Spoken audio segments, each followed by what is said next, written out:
Autopilot isn't as auto as you might think. There's no robot that sits in the pilot seat and mashes buttons while the real pilot takes a nap. It's just a flight control system that allows a pilot to fly an airplane without continuous hands-on control. Basically, it lets a pilot fly from New York to Los Angeles without white-knuckling the controls for 6 straight hours. But how does it actually work? Kind of like a polar bear. A polar bear's core temperature sits at about 98.6 degrees Fahrenheit. It is so well insulated against the frigid Arctic cold that it often overheats. When that happens, its body reacts by releasing excess heat through its hairless parts, like its nose, ears, and feet. The polar bear's body temperature returns to a comfortable 98.6, and it's free to hunt seals another day. That cycle is called a negative feedback loop, and it's the same way an autopilot functions.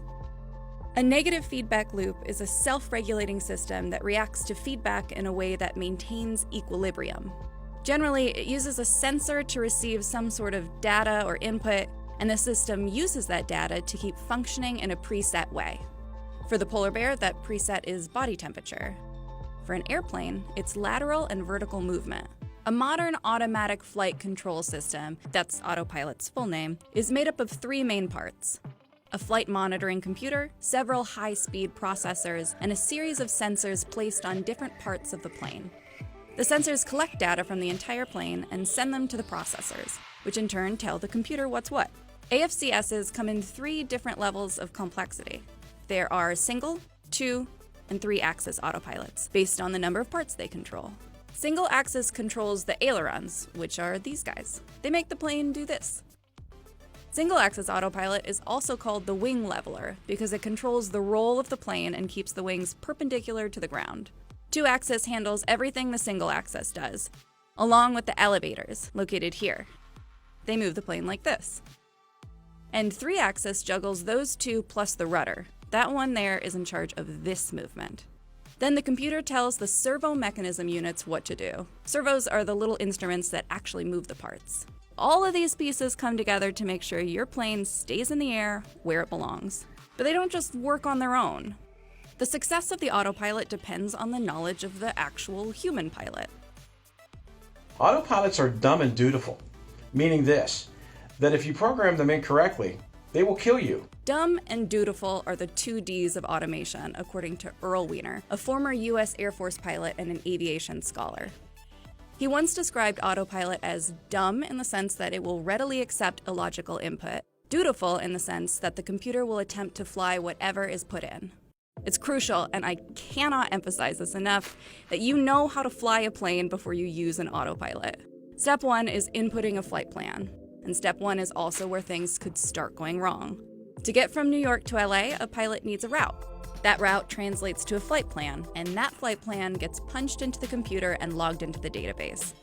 If the pilot doesn't know what the heck they're doing, then they could end up programming the autopilot to fly the plane upside down, or to spell out, "I'm a bad pilot" in the sky. If they correctly navigate step 1, step 2 is simply turning on the autopilot. The system executes the flight plan and takes over from there.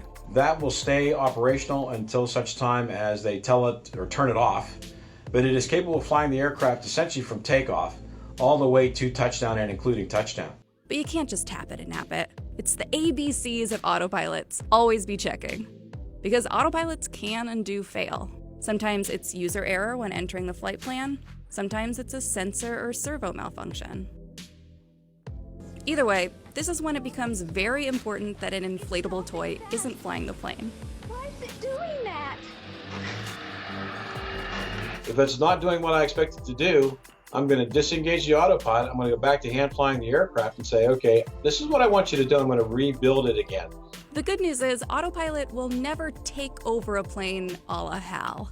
Worst case, the pilot turns it off and on again, or pulls a circuit breaker if that doesn't work, and reprograms it to behave itself.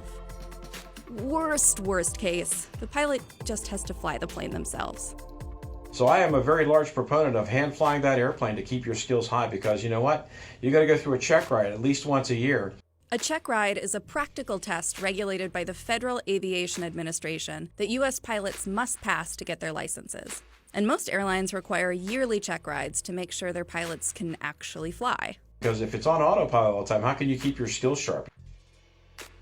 There's a reason we still have pilots flying planes and haven't handed the yoke over to robots. As advanced as the technology is, an autopilot is not auto enough to think for itself, which means it's not smart enough to fly a plane by itself. And that's another thing autopilots have in common with polar bears.